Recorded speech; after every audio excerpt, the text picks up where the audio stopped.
est un activiste des droits de l'enfant. Et il se définit lui-même comme briseur de silence. Voilà. Bravo Arnaud. Bonjour à toutes et tous. Je vais essayer d'être aussi dynamique que ma collègue. Je suis extrêmement ému d'être ici. J'ai prévu forcément quelques mots. Et ça me touche particulièrement au regard, bien évidemment, de votre histoire, de nos histoires, et particulièrement des enfants réunionnais, des enfants de la Creuse dont on a parlé, dont on ne parle pas assez. Et pour moi, c'était important d'être présent aujourd'hui. Je vais commencer à vous lire un peu ce que j'ai écrit et forcément à le rendre dynamique. J'essaye aussi bien que tu as pu le faire. Madame Sonia Chenkun, représentante de la présidente de la région Réunion, Ugat-Bello. Madame la conseillère municipale, représentant Monsieur le maire de Cannes. Madame Emmanuelle Bézy.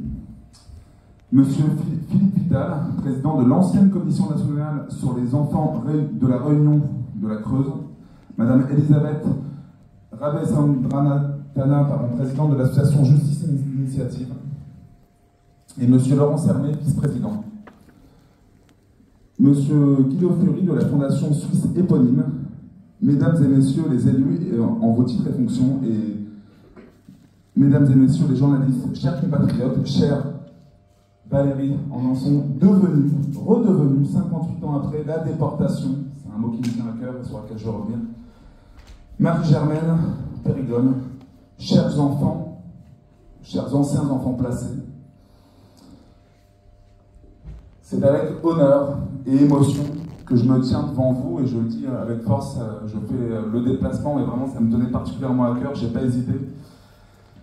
Honneur car lorsque Marie-Germaine, qui à l'époque s'appelait donc Valérie, il n'y a pas si longtemps, m'a sollicité pour être avec vous aujourd'hui, pour rendre hommage et fémage, comme on dit aujourd'hui, parce qu'on sait qu'il y a aussi énormément de femmes, on tient particulièrement aussi à ce terme, aux enfants de la Creuse, sans réfléchir. J'ai répondu positivement, tant cette histoire, votre histoire, me touche profondément. Anthropologue, acteur de la protection des enfants depuis plus de 15 ans, acteur de la lutte contre les violences faites aux enfants, et notamment la lutte contre les violences sexuelles faites aux enfants, ancien membre de la commission indépendante sur l'inceste et les violences sexuelles faites aux enfants, activiste des droits des enfants, comme je m'appelle, comme on m'appelle souvent, activiste qu'on essaye d'opposer en fait, particulièrement en fait, à l'immobilisme quand même en la matière des pouvoirs publics, c'est quand même essentiel de le rappeler. Survivant également, comme tu l'as dit, puisque j'ai même été victime d'un double inceste, victime d'un prêtre pédocriminel. Je tiens en premier lieu à livrer toute mon admiration pour Marie-Germaine et pour les... Toi tu sais, 2015, moi j'avais lu 2150, 2015. Pour les 2015, enfants déportés, arrachés de la Réunion pour être implantés en France. Je dis bien implantés en France métropolitaine, la métropole, ou l'Hexagone, comme on dit, depuis les Outre-mer, pour ne pas dire le continent, comme on dit, il n'y a pas très loin d'ici finalement, en Corse, c'est effectivement comme ça qu'on appelle. Émotion donc, car vos histoires sont celles qu'on nomme des enfants de la Creuse ou des enfants de la Réunion de la Creuse, deux dénominations qui feraient presque oublier que ce n'est pas uniquement en Creuse qu'on vous a déplacé, mais bien, comme tu le rappelais, dans 83 départements. Beaucoup d'entre vous étaient nourrissons, adolescentes, adolescents.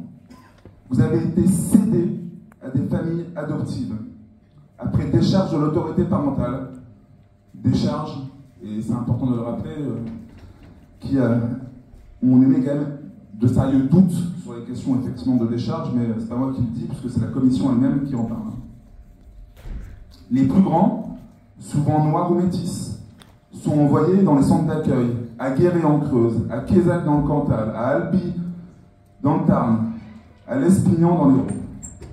Et donc dans bien 83 départements, me semble-t-il, même si pour plus de 10% d'entre vous, je dis bien 10% d'entre vous, c'est bien dans la Creuse, et plus précisément au centre d'accueil de Guéret, que vous avez été déposés.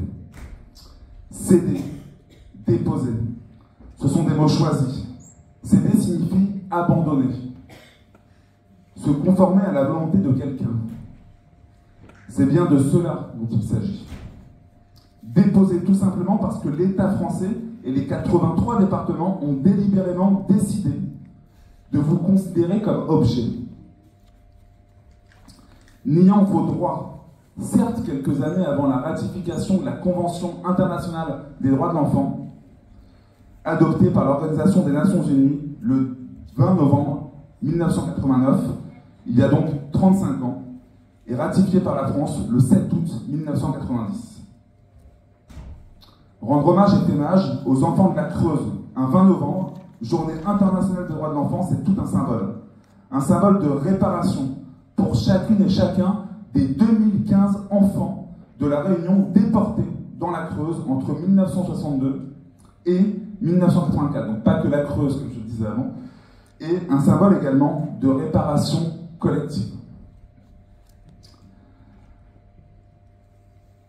À La Réunion, avant qu'on vous envoie vers la métropole, alors enfants, adolescentes et adolescents, nourrissons, vous avez été séparés de vos parents pour être hébergés pour une durée variable dans divers foyers de l'aide sociale à l'enfance, enfin de la DAS à l'époque, ou des congrégations religieuses. Vous avez été isolés de vos parents et de vos familles, puis triés, je dis bien triés, sur la base de vos âges et de vos comportements. L'histoire des enfants de la Creuse, votre histoire, vos histoires, car nous ne pouvons oublier que derrière ces chiffres, il y a bien des personnes et donc des singularités. Donc, c'est l'histoire d'enfants à qui on a retiré toute forme d'humanité. Toute humanité que l'on a considérée sans droit en les déplaçant comme de vulgaires objets. Et pourtant, l'après-guerre a permis d'affirmer la question de la dignité humaine, comme un impondérable de la République française. Donc pas d'excuses. Ainsi, si la Convention internationale des droits de l'enfant est ratifiée par la France en 1990, plusieurs textes, dès le lendemain de la guerre, je pense notamment à l'ordonnance de 1945, viennent bâtir le socle de l'existence des droits de l'enfant en France. Ceci a été timidement reconnu par les députés en 2014, je dis bien timidement, qui ont reconnu une responsabilité morale de l'État envers ses pupilles. Votre histoire est donc celle des enfants, celle d'enfants, à qui on a nié les droits fondamentaux inscrits dans la Convention internationale des droits de l'enfant. Le droit à l'égalité a été nié puisque vous étiez enfant né dans les Outre-mer, à La Réunion plus exactement, sous prétexte d'un taux de natalité nettement supérieur à celui de la métropole. On a considéré qu'il a été possible de vous arracher de vos terres pour repeupler, pour reprendre les termes qui sont employés, notamment la France rurale. Vous avez donc été considérés comme des chiffres, permettant peut-être un repeuplement de zones désertées en France métropolitaine. Une déshumanisation, on va y arriver, évidente.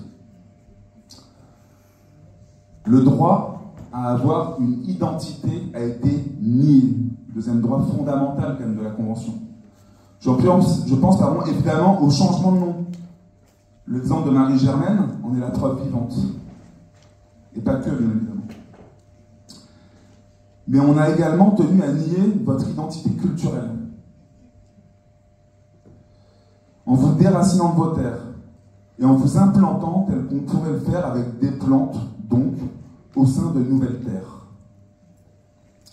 Le droit de vivre en famille a également été bafoué. Les témoignages et travaux, notamment de la Commission nationale, ont suffisamment documenté les doutes sur la réelle volonté des signataires pour certains actes d'abandon parental ou d'autorisation de sortie du territoire pour les mineurs. Le droit à la santé au regard des conditions d'accueil qui ont pu vous être proposées a également été bafoué, tout comme le droit à l'éducation et au loisir. Nul besoin de démontrer que le droit à la protection de votre vie privée ont également été niés au regard de ce que j'ai décrit ci avant. Vous avez été dépossédés, aussi inévitablement, du droit à une justice adaptée à votre âge, puisque le BIMINOM, avec l'aide de l'ADAS, de la préfecture de région, du ministère de la Santé, ont participé à cette opération sans que la justice, ne vienne y faire obstacle. Les fonctionnaires de la DAS laissaient croire à vos parents auxquels ils vous retiraient que vous alliez connaître un sort enviable en métropole comme faire de grandes études. Déracinés, déculturés, combien d'entre vous se sont retrouvés le plus souvent en échec scolaire? Même si certains d'entre vous ont obtenu le certificat d'études primaires, sont entrés en apprentissage, sont devenus cuisiniers, boulangers, ouvriers, menuisiers, combien ont fini comme garçons de ferme ou femmes de ménage? Enfin, combien se sont retrouvés aux minima sociaux car incapables de travailler à avoir survécu à cet enfer? Combien d'entre vous ont été internés dans des institutions psychiatriques? Vos parents, restés à La Réunion, ne recevaient pas davantage d'informations sur leurs enfants transférés à une distance de 10 000 km de leur propre île. Au fil du temps, les contacts familiaux, les racines ont disparu. C'est l'un des effets les plus tragiques de la déportation forcée des Réunionnaises et Réunionnais. Tout comme tous les réfugiés du monde, les Réunionnaises et les Réunionnais de la Creuse ne se sentent pas d'origine, mais ils n'y sont plus non plus. En l'absence de racines et d'orientation, il est compliqué de bâtir son existence. Inévitablement aussi, votre droit à être protégé contre toute forme de violence a été bafoué. Les violences morales, psychologiques, physiques, voire sexuelles ne sont plus à démontrer. Votre droit à être protégé contre toute forme d'exploitation a également été nié. Certains ont été adoptés, d'autres sont restés en foyer ou ont servi de main-d'œuvre gratuite dans les fermes. Les paysans à travers la Creuse, vous utilisant alors comme bon à tout faire ou travailleurs sans salaire. L'historien Yvan Jablonka parle de cas de mise en esclavage. Est-il utile de démontrer que votre droit de vous exprimer, d'être entendu sur les questions qui vous concernent a été bafoué? Tous les droits des enfants ont été bafoués. On pourrait ainsi faire une liste à la Prévert de l'ensemble des droits fondamentaux bafoués afin de démontrer la déshumanisation complète dont vous avez été l'objet. Pensant alors faire de vous des objets. Pensant alors faire de vous des objets. Alors, ce terrible destin qui s'abattait sur vous, vous avez su faire preuve d'une persévérance et d'une détermination sans faille pour que la France reconnaisse le sort qui vous a été infligé à vous et à vos familles.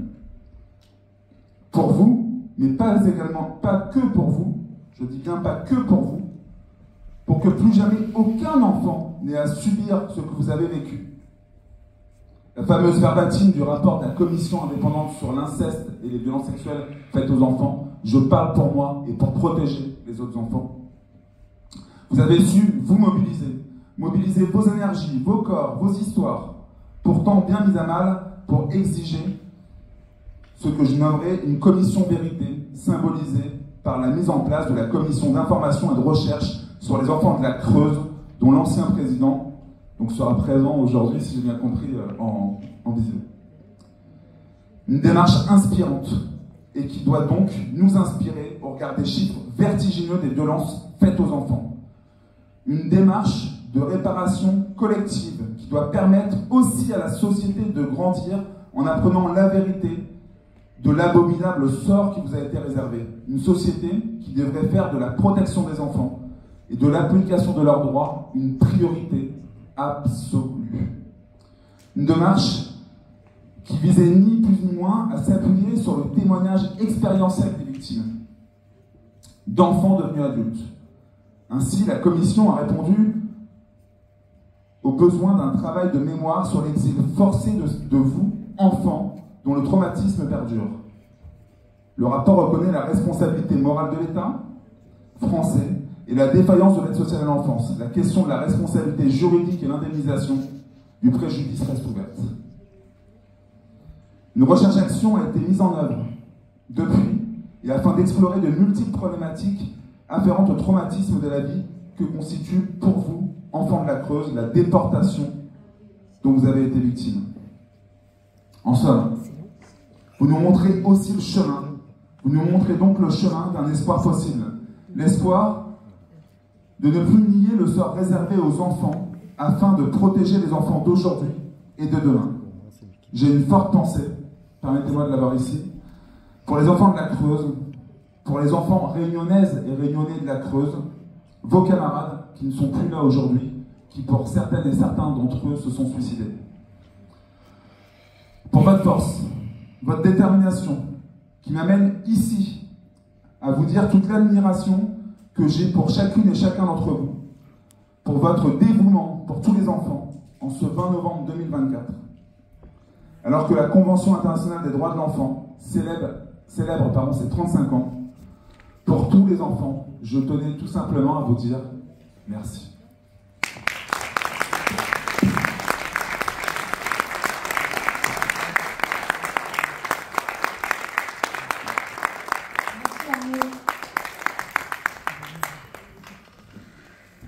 Alors, vous allez voir en vidéo Philippe Vital, qui a présidé la commission des élections locales.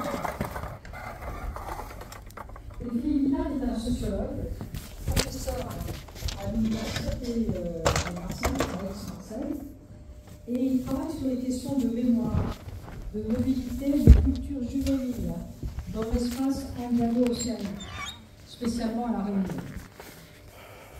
Et c'est lui, je vous le rappelle, qui a présidé, avec d'autres experts, mais qui a présidé cette commission nationale consacrée à la transplantation des 10 Réunionnais de la Creuse. Et c'est à partir de ce travail académique et scientifique que toute notre histoire a commencé et a été prise au sérieux.